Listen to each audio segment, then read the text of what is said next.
अवधूत चिंतन श्री गुरुदेव दत्त श्री स्वामी समर्थ। तर आज आपण मिथुन राशीसाठी स्वामींची उपासना कोणती आहे ते पाहणार आहोत। तर आपल्याच राशीनुसार सेवा केली तर अधिक शीघ्र फलदायी होते। इतर राशीची सेवा करून आपल्याला काही फायदा होत नाही, त्यामुळे आपली जन्मराशी जी आहे त्यानुसारच स्वामींची उपासना ही आपण पुढील प्रमाणे करायची आहे। तर मिथुन राशीचा राशी स्वामी आहे बुध। तर दर बुधवारी स्वामींच्या मठात जाऊन स्वामींचे दर्शन केव्हाही घेतले तरी चालते। स्वामींच्या दर्शनाला काळ वेळाचे बंधन नाही, पण नियम लागू असतात बऱ्याच केंद्रांमध्ये मठांमध्ये। त्यामुळे दिवसभरात आपण केव्हा म्हणजे जमलं नाही तर संध्याकाळी जेव्हा उघडं असेल मठ केंद्र तेव्हा जाऊन दर्शन घेतलं तरी चालतं। तर भाग्यशाली स्वामी मंत्र आहे ओम स्वामी समर्थाय नमः। ओम स्वामी समर्थाय नमः हा मंत्र 21 वेळा रोज जप केला तरी चालतो, किंवा 108 वेळा हा भाग्यशाली मंत्र आपल्या राशीनुसार जप केला तरी चालतो। तर स्वामींचे स्तोत्र अष्टोत्तर शतनाम स्तोत्र हे स्वामींचे आपण रोज दर बुधवारी पठण करायचे आहे। तर दर बुधवारी बुध यंत्राची स्वामी मंत्राने पूजा करायची आहे, म्हणजेच ओम स्वामी समर्थाय नमः हा बुध यंत्राची हा मंत्र म्हणजे ह्या मंत्राने बुध यंत्राची पूजा करायची आहे। तर हिरवे मूग मठामध्ये दान अर्पण करायचे आहे। लवकरच गुरुपौर्णिमा येत आहे, तर त्यानुसार आपण मठामध्ये केंद्रांमध्ये थोडेफार अर्पण हिरवे मूग दान केले तरी चालते।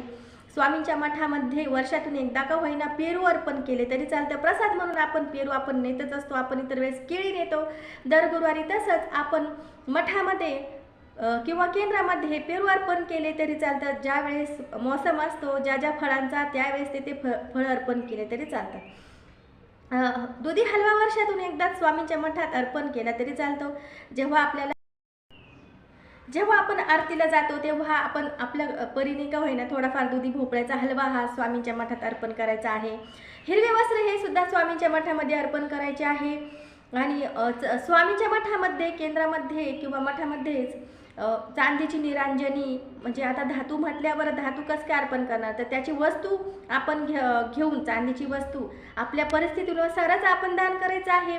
की चला स्वामींच्या राशीनुसार आपण करायला घेतलं तर आपली परिस्थिती ही नसताना आपण ते दान करणं ते योग्य नाही, स्वामींना हे ते आवडणार नाही।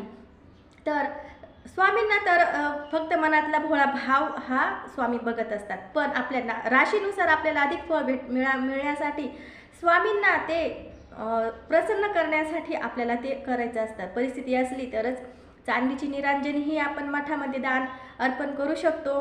तर दर बुधवारी किंवा रोजच स्वामींना सफेद फुलं भरपूर आवडतात, चाफ्याचे कोणताही फूल तुम्ही स्वामींना वाहिले तरी चालतं। त्या फुलाला बंधन नाही, फक्त जास्वंदीचे फूल हे स्वामींना मंगळवारी व्हायचे, ते फूल इतर वेळेस आपण वाहू शकत नाही। आणि ही माहिती आवडल्यास इतरांपर्यंतही पोहोचवा, आणि व्हिडिओ आवडल्यास लाईक शेअर आणि सबस्क्राईब करा। सर्वांना श्री स्वामी समर्थ। श्री स्वामी समर्थ। कसे आहात? मजेत? तर स्वामींची सेवा ही नामस्मरण स्वामींचं उठता बसता आपण करायलाच पाहिजे। तर आपण आज कर्क राशीसाठी स्वामींची उपासना कोणती आहे ते पाहणार आहोत।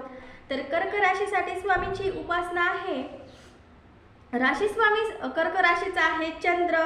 दर सोमवारी मठामध्ये जाऊन स्वामींचे दर्शन घ्यायचे, आणि सोमवारी सकाळी घ्या, जेव्हा जमेल तेव्हा घेतले तरी चालतं। ज्यांना ड्युटीवर जायची घाई असते त्यांनी सकाळी घेतलं तरी चालतं, किंवा संध्याकाळी सोमवारी हे दर्शन घेतलं तरी चालतं।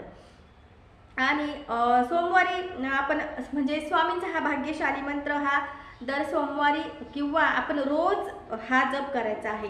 भाग्यशाली स्वामींचा मंत्र आहे स्वामी समर्थ स्वामी समर्थ। तर हा भाग्यशाली स्वामींचा मंत्र आहे। जप संख्या दर सोमवारी 21 वेळा जप करा। कधीही केलं तरी म्हणजे कितीही केला तरी चालतो, 108 वेळा करा, आपल्या परीने जेवढं होईल तेवढं करा। श्री स्वामी समर्थ आपण हा मंत्र जप करत असतो। तर इथे फक्त स्वामी समर्थ आहे। तुम्हाला प्रश्न पडला असेल आपण श्री स्वामी समर्थ म्हणतो, पण राशीनुसार भाग्यशाली हा स्वामींचा मंत्र आहे स्वामी समर्थ स्वामी समर्थ स्वामी समर्थ हा मंत्र भाग्यशाली कर्क राशीसाठी आहे। तर चंद्र यंत्राची दर सोमवारी स्वामी मंत्राने पूजा करायची। चंद्र यंत्राची ही दर सोमवारी स्वामी मंत्राने पूजा करायची। तर कर्क राशीचे दान आहे तर कर्क राशीच्या लोकांनी साबुदाणे स्वामींच्या मठात अर्पण करायचे. साबुदाणा आता बऱ्याच वेळेस गुरुपौर्णिमा येते असते किंवा केंद्रांमध्ये मठांमध्ये आपले उपवास असतात. याच्या टायमाला दत्त जयंतीच्या टायमाला बऱ्याच जणांचे उपवास असतात. घरून बरेच जण खिचडी साबुदाणा प्रत्येक दत्त जयंतीला आपण घरातून काही ना काही नेताच असतो. तसंच साबुदाणा खिचडी नेली तरी चालते किंवा साबुदाणा मठामध्ये दान केला तरी चालतो. फळ आहे स्वामींच्या मठामध्ये सफरचंद हा नैवेद्य अर्पण केला तरी चालतो. सफरचंद फळाचा हा नैवेद्य अर्पण केला तरी चालतो. दर शुक्रवारी मठामध्ये बत्तासे ठेवा. गोड पदार्थ म्हणजे दर शुक्रवारी कर्क राशीच्या लोकांनी मठामध्ये बत्तासे ठेवायचे आहे.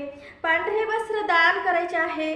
तर स्वामींच्या मठामध्ये आणि चांदीची निरांजनी आपल्याला यथाशक्ती जमेल तशी आपण आपल्या परिस्थितीनुसार दान अर्पण केली तरी चालते किंवा नाही केली तरी चालते. मनातील भोळा भाव पण आपल्या राशीनुसारच आपण हा भाग्यशाली स्वामींचा मंत्र हा जप केला पाहिजे. पांढरे अष्टरचे फूल म्हणजे पांढरे चांदणीचे फूल हे स्वामींना अर्पण केले पाहिजे. आपल्या घरामध्ये सुद्धा देवघरामध्ये सुद्धा स्वामींचं अधिष्ठान हे असलंच पाहिजे. बाहेर आपण इतर वेळेस ज्या ज्या सेवा आहे त्या आपण घरी करायच्या. अर्पण सेवा आहे दान करायचे आहे त्या आपण मठात केंद्रात जाऊन बाहेर जाऊन करावाच लागतं. आपल्याला घरातून बाहेर पडल्याशिवाय आपली सुद्धा प्रगती होत नाही. तसंच स्वामींना भेटण्यासाठी आपल्याला आपल्या घरातून बाहेर पडावंच लागतं.